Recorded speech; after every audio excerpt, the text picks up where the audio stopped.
Kata lawan bicara bisa mempengaruhi otak bawah sadar bahwa yang saya ajak bicara adalah lawan saya.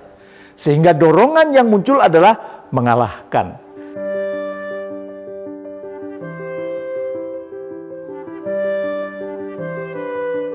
Assalamualaikum warahmatullahi wabarakatuh. Bertemu kembali dengan saya, Jamil Azzaini, di acara Leadership Inspiration. 7 tahun yang lalu, anak pertama saya curhat. Ia menyampaikan kegelisahannya kepada saya.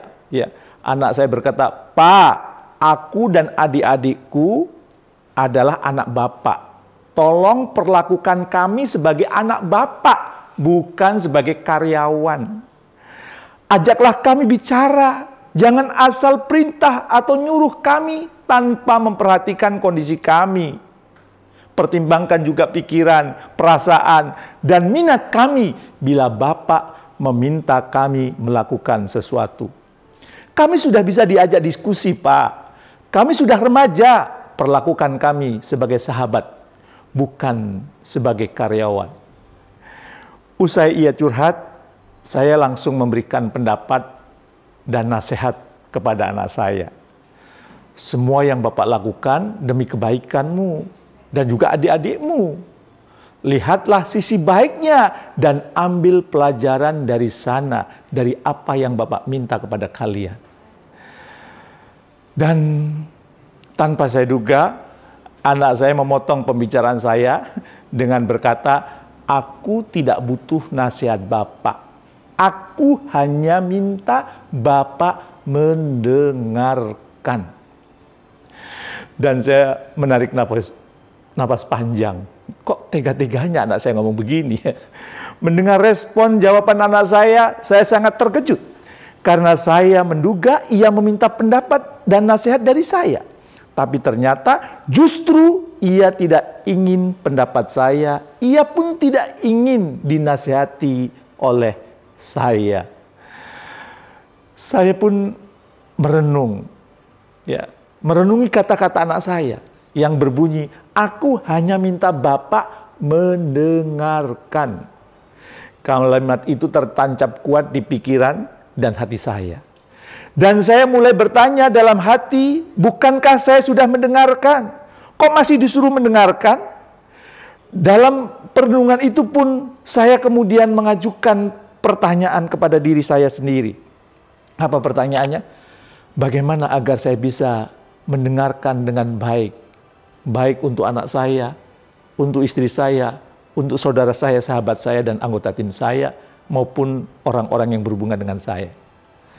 Saya pun akhirnya belajar dan berguru ke orang yang ahli tentang seni mendengarkan. Saya pun mencari berbagai literatur tentang mendengarkan.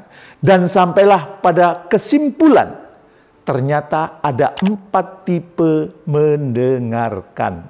Ya. Itu adalah hasil dari pengalaman saya, penelusuran berbagai literatur maupun riset. Ya. Pertama ternyata pretending. Apa itu pretending? Ini kelompok yang pura-pura mendengarkan. Fisiknya hadir, namun pikirannya melayang-layang entah kemana. Hatinya pun gelisah dan perasaannya tidak nyaman mendengarkan. Ia sebenarnya sudah tidak ingin mendengarkan. Kalau bisa cepat-cepat selesai deh pembicaraan ini, gitu. Itu kelompok yang pertama. Kelompok yang kedua itu selective listening. Kelompok ini hanya mendengarkan untuk topik-topik yang ia cintai dan minati. Apabila pembicaraan beralih ke hal lain, ia pun mulai mengabaikan. Pikirannya pun sudah kemana-mana lagi. Tidak fokus pada apa yang dibicarakan. Sementara yang ketiga adalah attentive listening. Kelompok ini mendengarkan dengan seksama, fokus kepada kalimat dan kata-kata yang terucap. Ia juga aktif memberikan respon. Dan level tertinggi atau level nomor 4 dalam mendengarkan adalah empathic listening. Kelompok ini mendengarkan secara penuh. Ia hadir seutuhnya. Bukan hanya kata dan kalimat yang ia simak, namun juga ia memperhatikan bahasa tubuhnya, mimik wajah, dan emosi serta perasaan yang dirasakan oleh kawan bicaranya. hadir penuh dia di situ, baik fisik maupun non-fisiknya. Mendengarnya tidak hanya menggunakan telinga, tetapi juga mata dan rasa. Oh iya, saya lebih senang menggunakan kawan bicara dibandingkan menggunakan lawan bicara. Kata lawan bicara bisa mempengaruhi otak bawah sadar bahwa yang saya ajak bicara adalah lawan saya. Sehingga dorongan yang muncul adalah mengalahkan. Sementara kawan bicara akan mendorong kita mencari win-win solution. Manfaat dan dampak positif dari pembicaraan yang terjadi. Jadi selanjutnya saya akan menggunakan kata kawan bicara. Oke, kembali. Keempat tipe mendengarkan ya, yang sudah saya sampaikan. Anda termasuk kelompok yang mana?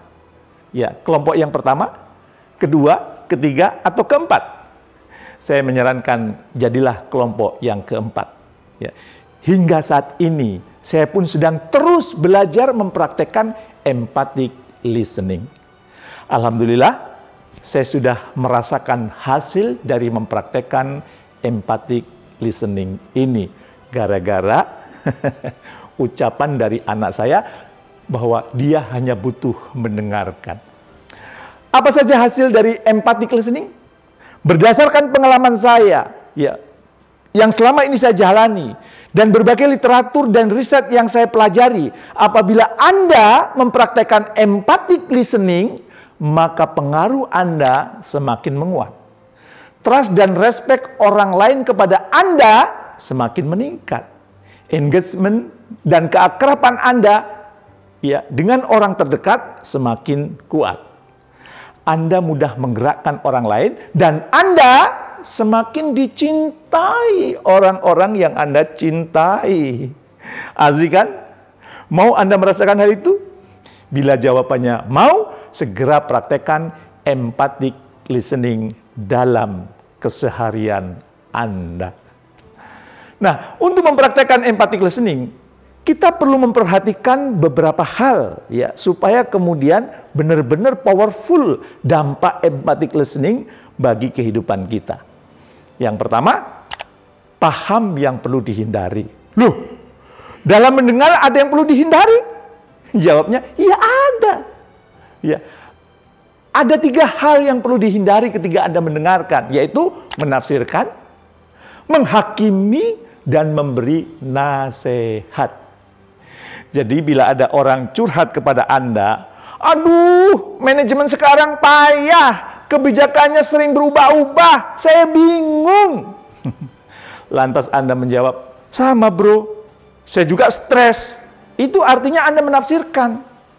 Kawan bicara Anda tidak ngomong kalau stres, kok malah Anda yang stres. Ini menunjukkan Anda tidak respect dengan perasaan orang yang ngajak bicara Anda. Anda hanya respect dengan perasaan Anda sendiri, egois. Ya. Bila Anda kemudian berkata, sepertinya kamu kurang semangat dan kurang menikmati pekerjaan bro. Itu artinya Anda sedang menilai. Kawan bicara Anda menjadi tidak nyaman. Ia bicara untuk didengar, bukan untuk dinilai atau dihakimi. Dan bila Anda berkata, sabar saja bro, setiap orang pasti dapat ujian. Ya, semakin tinggi ujiannya, semakin cepat naik kelas bro. Itu namanya menasihati. Perlu Anda ingat, orang yang suasana batinnya sedang tidak nyaman akan sangat sulit menerima nasihat. Ibarat Anda mau menuangkan air ke dalam gelas, tetapi gelasnya tertutup, maka airnya nggak bisa masuk. Begitu juga ketika Anda menasihati orang yang suasana batinnya tidak stabil, maka nasihat Anda tidak akan masuk. Ya, jadi Anda perlu paham apa yang perlu dihindari. Yang kedua, hadir utuh dan sadar penuh. Bukan hanya menyediakan waktu, tetapi juga energi, kesabaran, keterbukaan pikiran, dan kelapangan hati. Fisik dan non-fisik menyatu, fokus mendengarkan apa yang disampaikan kawan bicara kita. Saat Anda mempraktekkan empathic listening, maka Anda pun melakukan single tasking, fokus pada satu hal, yaitu mendengarkan. Anda menjauhi multitasking saat mendengarkan atau melakukan aktivitas lain saat sedang mendengarkan. Multitasking ini merusak praktek empathic listening. Ya, maka kalau mau jadi empathic listener, fokus ketika mendengarkan. Single tasking, jangan sambil main handphone, nonton TV, baca koran, dan sebagainya. Dan yang ketiga, beri respon empatik. Respon empatik ditandai dengan memahami perasaan kawan bicara Anda. Membuat pernyataan dengan menggunakan kata-kata yang diucapkan kawan bicara Anda. Dengan cara ini berarti kita menghargai apa yang dirasakan oleh kawan bicara. Ini juga menjadi bukti bahwa kita menyimak dengan seksama apa-apa yang diucapkan kawan bicara kita. Kalau ada orang yang curhat seperti contoh di atas tadi, ya, mengeluh ya tentang manajemen yang payah karena sering berganti kebijakan, Anda bisa memberikan respon empatik dengan mengatakan, oh, kamu lagi bingung ya karena kebijakan manajemen yang berubah-ubah. Kita mengucapkan sesuatu yang sebelumnya sudah diucapkan oleh kawan bicara kita, itu pertanda bahwa kita memberikan respon yang empatik. Perlu Anda ketahui, hubungan saya dengan anak saya, keluarga, dan saudara saya, serta tim saya semakin akrab dan produktif setelah saya terus mengasah empathic listening saya. Dalam kehidupan sehari-hari, ya, dalam candaan, ya, dalam kebersamaan saya mempraktekkan empathic listening. Saya juga ingin Anda merasakan kenikmatan yang sama dengan saya. Tetaplah menjadi pemimpin yang benar-benar memimpin dengan mempraktekkan empathic listening dalam keseharian. Sukses mulia untuk Anda semua. Terima kasih. Assalamualaikum warahmatullahi wabarakatuh.